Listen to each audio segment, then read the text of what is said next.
So recently, I asked a question on Twitter, why does anyone use JavaScript on the server? And I got a bunch of different answers back, including that it's very easy to use, it's got a mature ecosystem, it's got TypeScript now, which is really fast, and it has type checking.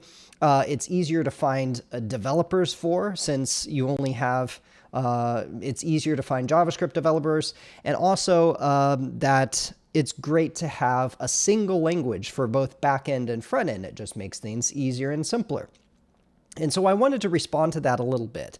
And the first thing I have to say is, imagine that you have an electrician, and the electrician only knows how to use one tool, like wire strippers. Would that electrician actually be an electrician?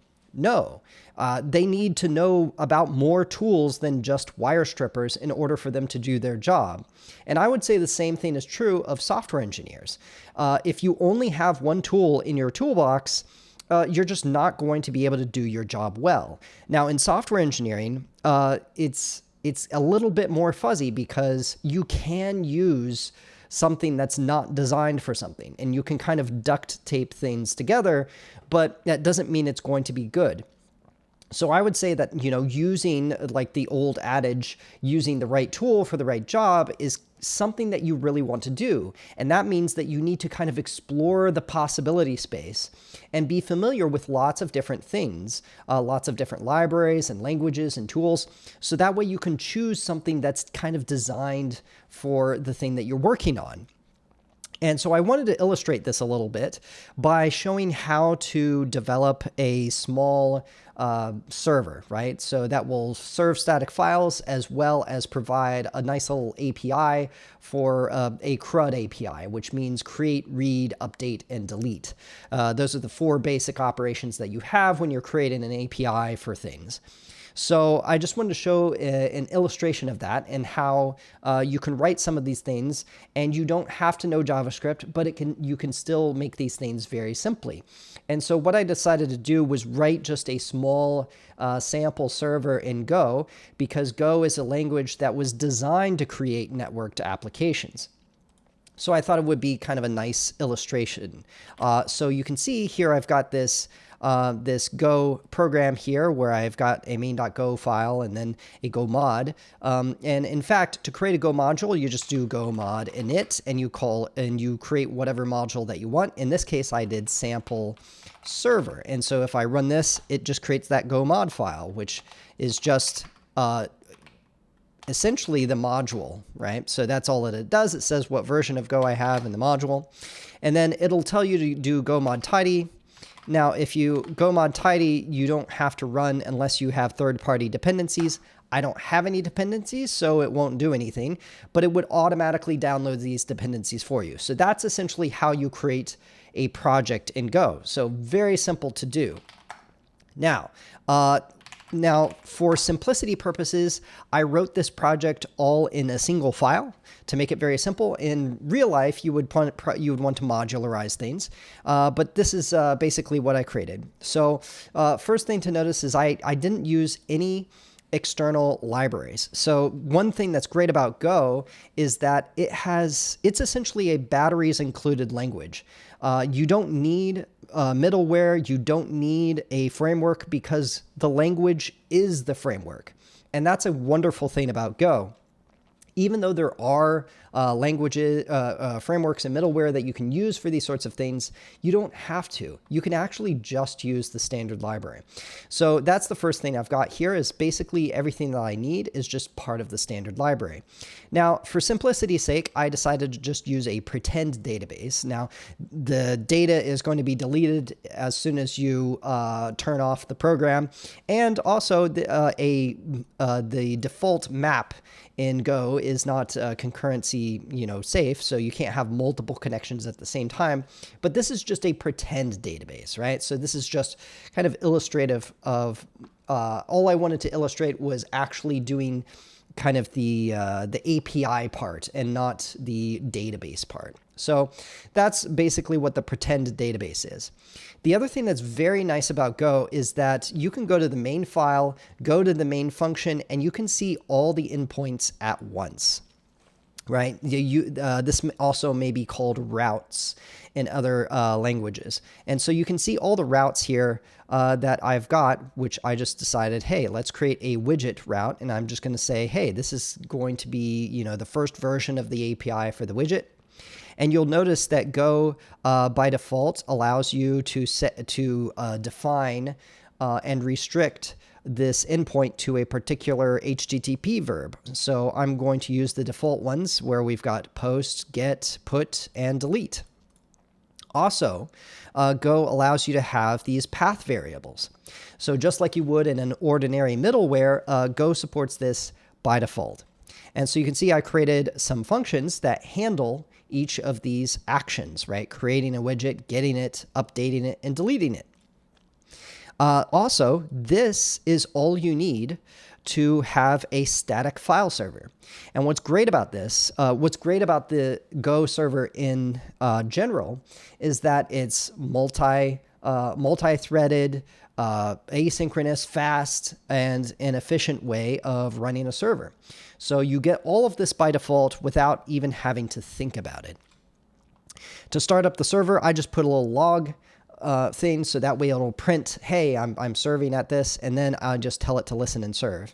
In a real server, I would probably listen and serve TLS and just have a TLS certificate, and that would allow you to serve it as an HTTPS website. And of course, there would be a few other things that you want to do to make something production ready, but this is just an illustration. So in order to illustrate this, we need to have a widget. So what I did is I defined a type called a widget, and I gave it a couple of attributes, a name, a description, and price. And Go allows you to have these tags, and you can have different tags on a struct for different things.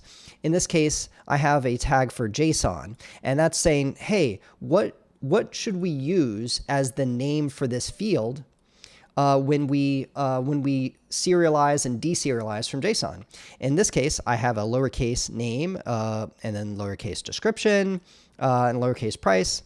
I could actually name this anything I want. It doesn't have to be the same as this name here. I could have anything. And so that's just kind of a powerful thing that you can use. There's also some other little tags. You can make things ignored or whatever. But for this, I just wanted to have something simple. Also, I have this nice little function that allows me to return the JSON of a widget. So I can convert a widget to JSON, and also I can read from the bytes, read a widget. So if someone gives me a widget, in JSON format, I can deserialize that or unmarshal it into a widget and return that widget. And then, of course, we've got the 4 major functions: create, get, update, and delete. And those are implemented right here: create, get, update, and delete. So this is just kind of a very simplified version of this. But you can see all we have to do is just read some bytes from the server and say, hey, we're going to get a widget out of that. If we can't read it, we're going to have an error. And then we'll just save this in our pretend database, right, by the widget name. If we get a widget, we get it by here we can get the path value. Remember up here, we can have these path variables. And so we can read that very simply by just going r.pathValue and give it the name of what we want. In this case, it's called name. And then we can just get a widget out of the database and return it, right? We can return it to the user. Otherwise, we'll say, hey, we can't find this widget. For updating the widget, we'll do the same thing, and we have some error checking. And this is also something that's very nice. People complain about the verbosity of the error checking in Go. But what's nice about it is that it's very nice. You read things from top to bottom, and handling errors is part of the normal code. So we say, hey, we're going to get something out of the database. If we didn't get it out, well, then we have to do something. And we're going to tell the user, hey, we couldn't find this widget in the database. This is something that's actually very nice. So instead of having to jump around the code for, say, different things, we can do it right where we are. And it's all very explicit. So we do the same thing here where we read a widget, and then we update the widget here. And then, of course, deleting a widget allows us to delete it by its name. And then we've got a couple utility functions, right? Because you notice that we've got write error, and we also have the ability to write a response, which I believe was used for get widget, right? Response. And so I just wrote a couple of these functions that allow us to kind of simplify this. Because if we wanted to have a bunch more different kinds of things, like a user and maybe accounts which are tied to users, we could have these kind of generic functions that allow us to write errors and responses. And so all we do, in this case, I decided to just, set the status of the response and then read it back. In this case, I'm just doing a standard 400 response. Otherwise, we just keep it at 200 and write it. And so this is pretty amazing. If you think about it, let's see how many, count lines of code. So basically the amount of Go in here is just 89 source lines of code. So less than 100 lines of code. And we've got a basic example of an API. Now, of course, you need a few more to add a real database. For a real database, you would just import a database like Postgres or MySQL or SQLite or something like that. And you would have a database, and you would have probably a database file and have ways to like get in, to retrieve these things.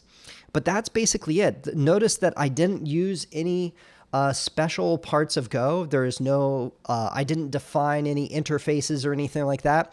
All of this is just extremely simple Go. And so everything is just structs and functions. And that's really what Go is designed to do. If you think about it, like people also complain about like the type system, that it's so simplistic, but that was a very specific design choice. If you're creating these web applications, you actually want to keep the types as simple as possible because you're not doing very complicated things. So you really don't want something like a Haskell type system.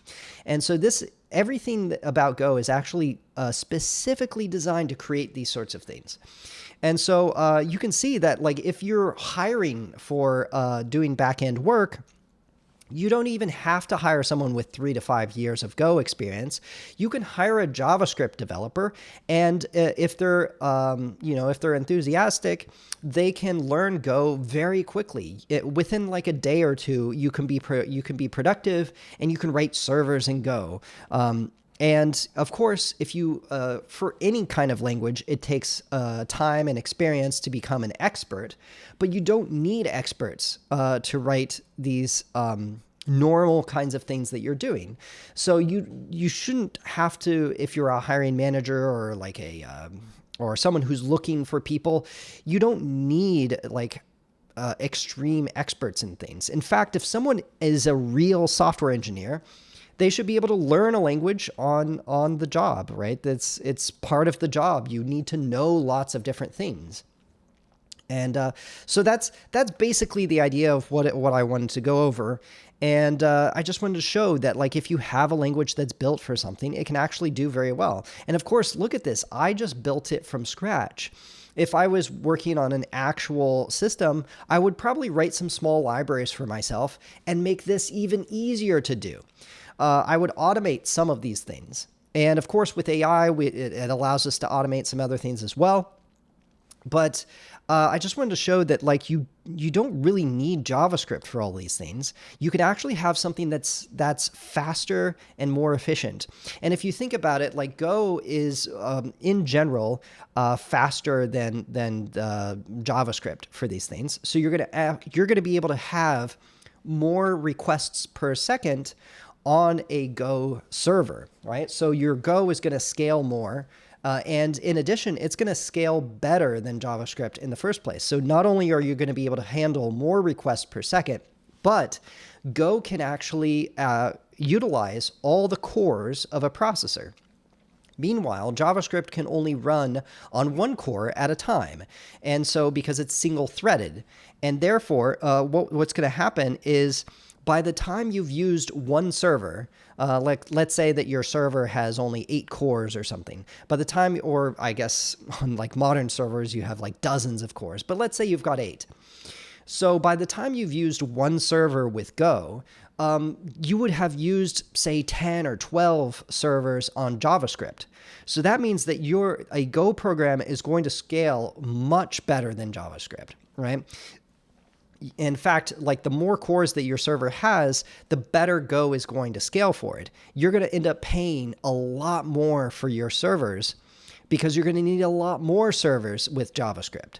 And by the time, like some of these professional things that have like 64 cores or something like this, Go is going to scale 64 times better than JavaScript. And you're going to have to run different entire instances of JavaScript to try to keep up. And if you're using Docker, that means you're going to have, for JavaScript, you're going to need a lot more Docker containers than you would with Go.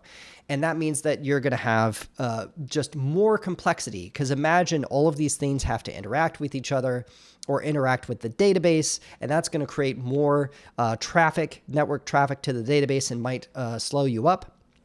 So Go is just going to be able to use those resources much more efficiently.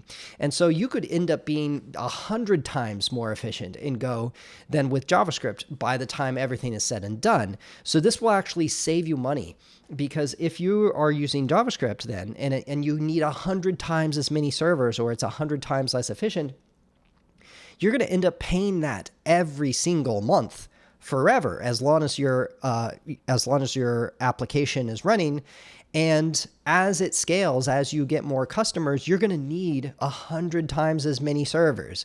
And that's just not going to do well. Like, people who use Go are just going to outcompete you. They're going to make more money because you're going to be paying all these money for servers. So I just wanted to just illustrate that for a second, that it's not as difficult as you think it is.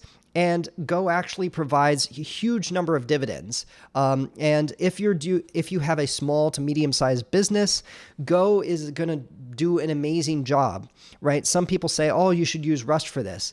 But Rust costs you a lot more in complexity and skill barrier to do the same thing as Go. And ultimately, if you have some experts, you can write stuff that's faster and more efficient than Go. But the cost of having to do that, of finding those experts and having them do all this stuff, it's just going to cost you more. And the complexity is going to cost you more. So Go is essentially kind of a sweet spot for this area of writing networked applications, of writing APIs. And yeah, this is just an illustration of using the right tool for the right job.